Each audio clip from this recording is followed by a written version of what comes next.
There's just something really cool about 50mm lenses. They deliver standard or natural field of view, and it is a focal length that it is literally good for every type of shooting scenario. I have used 50mm lenses professionally throughout my career, and the one I have had the longest and used the most was the original Sigma 50mm f1.4 art. I still have it, this one.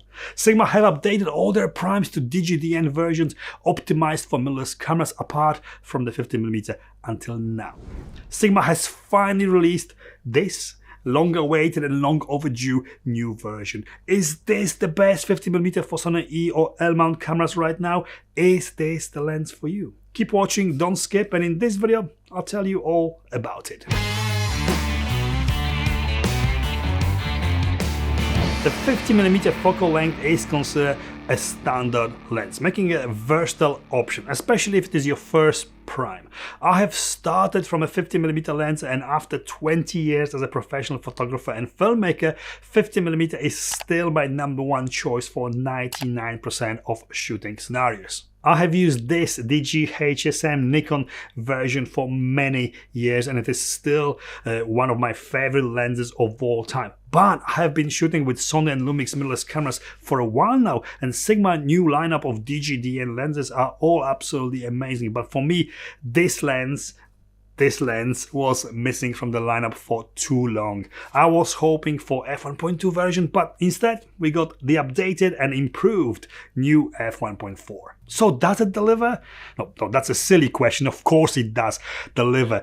It is Sigma art lens, and the high quality sharpness, color and contrast and the signature Sigma bokeh are all here. This lens, from the moment you take a first photo with it or video, is spectacular. I know from my own experience shooting with all different focal length primes, you have to adjust to the look that particular lens creates. You have to adjust in your head. You need to almost see wide or very tight even before composing the shot. For example, with wide angle lenses you get distortion, wide angle distortion, and very often empty spaces in front of you look huge. With lenses like 85mm or 135mm, it is very often hard to get more in the shot and in the shots, and you always feel that you are too close, but in fact you are far away from your subject. You need to step back, which is not always possible. With this 50mm, it is very easy to capture the world as is. That's why it is called a standard or normal lens. It makes it possible to be able to capture a wider range of topics with it, and overall it is just a very versatile prime. The autofocus is very accurate, fast and nearsighted. It has newly designed high response linear actuator. Don't ask me what it is and how it works. I don't know, and I don't need to know. All I know is that the autofocus this lens delivers is way better than with the older version, and there is no issues with eye tracking or subject tracking, certainly on par with any more expensive or G Master lenses out there. I'm very impressed with how good this lens is. It does feel great to shoot photos or video with it, and the results really speak for themselves. Great all-rounder that is good for landscape, architecture, lifestyle, close-up, street photography, food photography, and most importantly, portrait. For video work, it is a pleasure to shoot with this lens, not only as good as other Sigmas, but as good as Sony-owned premium lenses for sure. Comparing it side by side to over 2 times more expensive Sony 50mm f1.2 G Master lens, the performance and the quality are almost the same. The biggest issue this lens has got is the chromatic aberration. It was there with the old HSM version released over 8 years ago, and it is still here. It is not uncommon, and you see it more often than not with ultra-wide aperture primes like this. Most people don't even notice it, and for those who do, this is fairly easy fixable in post most of the time. If you are a filmmaker and you only film video, you shoot video but you don't shoot photos at all, chromatic aberration could be a big problem because it's much harder to remove or impossible to remove from video. But it's not uncommon. It happens even with the very, very expensive cinema lenses, and you do see it on TV very often. It's not, again, a problem as such, but personal preference. If it bugs you really badly, this lens probably is not for you. Another not good news for filmmakers is severe focus breathing. It's when you change the focal plane from close to further away, when the focus changes, it looks like the lens is zooming in a little bit. It's not uncommon either. This is very, very common with pretty much all prime lenses in this price range. Again, if you're a hybrid shooter like me, this is, personally for me, that's not a problem at all. It's there, I'm aware of it, and if it doesn't bother you, most people, 99 out of 100, won't even notice it. The good news, the flaring is really nicely under control. It's not overpowering the image. It's nice. Built, it is not a nifty 50. It's not huge either. About the same size as Sigma 35mm f1.4 and slightly bigger than the 85mm. It weighs 670 grams, nearly 200 grams less than the older version. It feels just right on the camera. It is well balanced. It features standard with Sigma now manual aperturing. This can be declicked with a dedicated switch for those who want to control the brightness when filming smoothly and quietly. Neat feature is that there is also a lock switch. This allows you to lock the aperturing in A, auto mode, or prevent it from accidentally being pushed into the auto mode. Very useful as it is too easy to change it by accident. There's also standard auto manual focus switch as well as focus hold button, which can be programmed to different functions via the camera. Filter thread of 72mm, and the lens has got moisture and dust resistant sealing.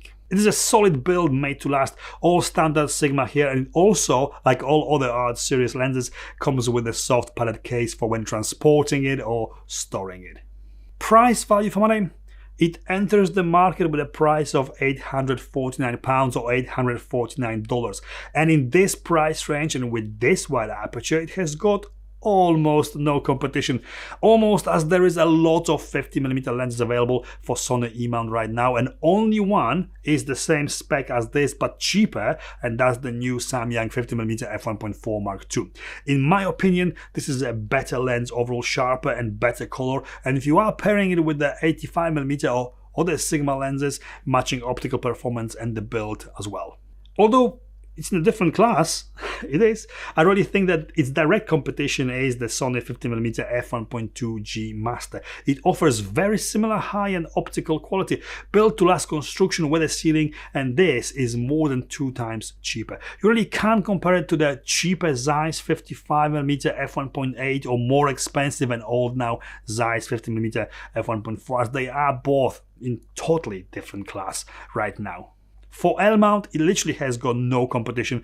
50mm f1.8 is a totally different lens, and in my opinion, this is better than the Pro S lens on all fronts. Less clinical, smaller, lighter, and much cheaper. Overall, I think it is a great value for money. It's not the cheapest 50mm out there, but it is the one that can deliver outstanding results easily. Conclusion, this is one of the best 50mm lenses for Sony mirrorless cameras and the best one for L mount for sure. 50mm is the focal length that just keeps giving. Great focal length if you are new to primes, as with 50mm you get the safe ground. It's not ultra wide but not tight either, which makes it a very versatile lens overall. This Sigma is everything that you could expect from a high-end, high-quality 50mm prime. Sigma has done it once more and are giving us a modern classic. Again. It's a lens that stood the test of time before, and it will do it again with this new, better and much improved version. If you like the look of the 35 and 85mm f1.4 Sigmas create, this goes on par with them, if not better. The photos and video shot with it have that classic Sigma look, sharp, punchy, and with that smooth and creamy bokeh. I waited for this lens for years, and I will be getting it very soon. Very highly recommended. Yes, this lens is on loan from Sigma UK, so thank you Sigma UK for lending me for this review, but I was not asked to say anything specific about it. I really do like this lens a lot.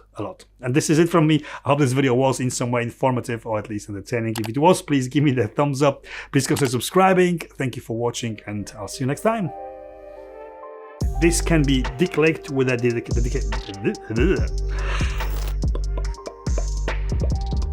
I'm not a fish.